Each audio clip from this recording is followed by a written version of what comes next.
Hello guys! Kamusta? Well, sana okay lang kayo. Bale, sa bidyong ito tuturuan ko kayo kung paano bumili, mag-top up or mag-recharge ng CP or COD points para sa inyong Call of Duty Mobile Garena account, at ang gagamitin nating pambayad ay ang regular load sa ating SIM card na Smart, Talk and Text, Sun at D2 SIM card.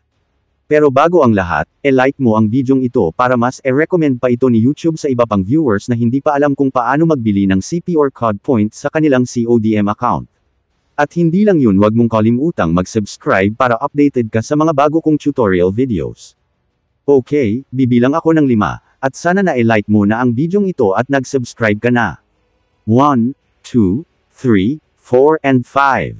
Ayun, salamat. Magsimula na tayo. Paalala lang pala na panoorin mo ang video hanggang sa huli at makinig ng maiigi kasi mahirap-hirap ito.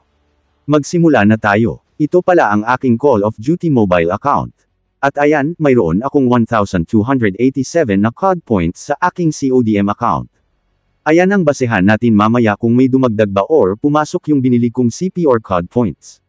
Ngayon, home nyo lang ang phone nyo. Tapos, kung ang phone nyo ay Android, punta kayo sa Google or Chrome, at kung iOS naman ay sa Safari. Sa akin, sa Google na lang ako kasi karamihan sa inyo ay Google ang ginagamit.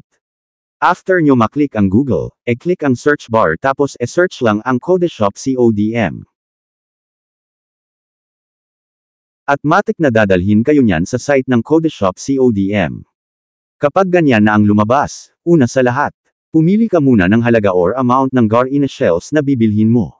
Paalala, na ang Garena shells ay hindi pa ito yung tinatawag nating CP or COD points, ang Garena shells ay gagamitin nating pamalit mamaya para sa CP or COD points, kaya panoorin mo ang video hanggang sa huli. Bale ito ang larawan ng halaga ng Garena shells na mabibili mo at ang katumbas nitong CP or COD points na papasok sa ating account. Dito nga ay ang 10 Garena shells ay nagkakatumbas ng 20 na CP or COD points. Ang 20 shells naman ay nagkakatumbas ng 40 na CP. At marami pang ibang halaga ng Garena shells at COD points, kayo na bahala magtingin-tingin.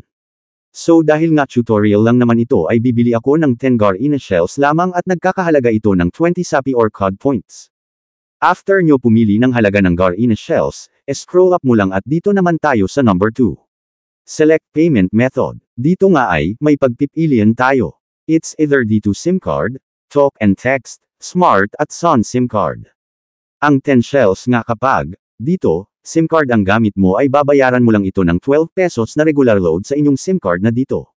At kapag ang gagamitin mo naman ay Sun, Smart at Talk and Text na SIM card, ang 10 Garena shells ay nagkakahalaga ng 15 pesos na regular load.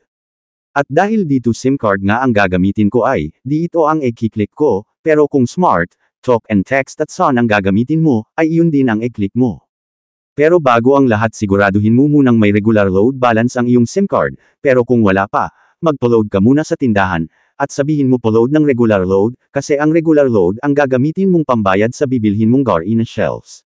So bale ito yung SIM card ko na dito, at mayroon nga akong 34 na regular load at sapat na iyan pambili ng 10 Garena shells na nagkakatumbas ng 20 na CP or COD points. Balik na tayo. After mong mapindot ang SIM card na gagamitin mong pambayad ay, scroll up mo lang, tapos dito sa number 3. Dapat ilagay mo ang iyong email address, dito kasi sa email address mo send mamaya ang code after mo magbayad at ang code na iyon ay i-redeem natin mamaya para ma-convert na sa CP or COD points.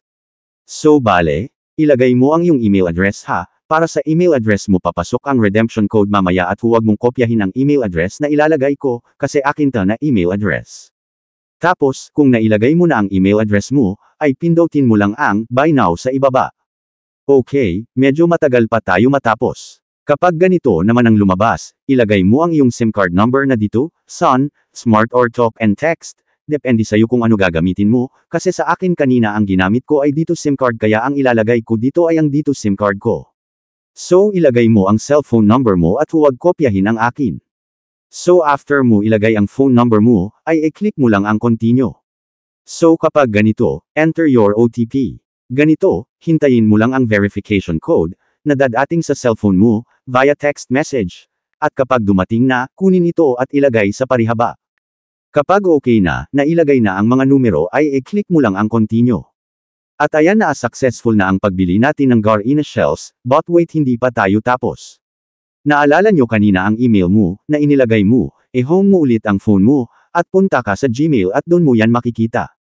E-open ang Gmail, tapos hanapin mo ang pinakabagong email na natanggap mo, na may nakasulat na, no reply, thank you for your order. Then e-click lang ito. Kapag ganyan na ang lumabas, scroll up lang ito. Nakikita mo ang color white na yan, tingnan yung mabuti ang gagawin ko, mayroong mga numeros sa loob ng parihabang color white, copy natin iyan. Tandaan na ang mga numbers lang ang copy mo at huwag isama ang mga may letra. Tingnan mo kung anong ginagawa ko at sundin. Ayan kapag okay na, na-copy mo na ang mga numbers na iyan, ay click mo ang naka-highlight na link sa ilalim, na color blue, kasi dyan natin e-paste, at ere-redeem ang mga numbers, na kinapi natin. E-click lang ito at matik dadalhin na tayo niyan sa shop.garina.ph. So ayan, andito na tayo. Next, e-click mo na ang logo ng Call of Duty Mobile Garina. Tapos sa number 1, kapag naglo-login ka gamit ang Garina sa CODM account mo, e-click ang Garina. At kapag through Facebook naman ay ang Facebook ang e-click mo, sa akin kasi sa Facebook ako naglo-login, kaya Facebook din ang e-click ko. Pagkatapos mo mag-login, may lalabas dyan na pangalan ng account mo sa CODM, sa akin kasi Vakunawa, ang name ng account ko kaya Vakunawa din ang lumabas. Dito sa number 2, e-click ang redeem.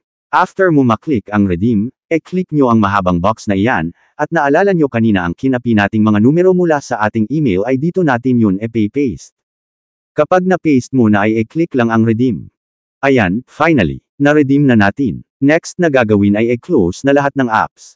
Pero kung hindi mo pa na-like ang bidyong ito at nag-subscribe, gawin mo na ngayon. Ngayon, i-restart ang CODM account mo para ma-make sure na pumasok na ang binili mong CP or COD points.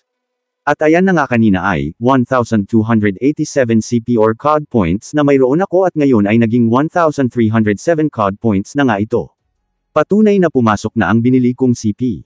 So kung nakatulong sa iyo ang bidyong ito, naku e-like mo na at mag-subscribe ka na rin. So ayan lang, maraming salamat.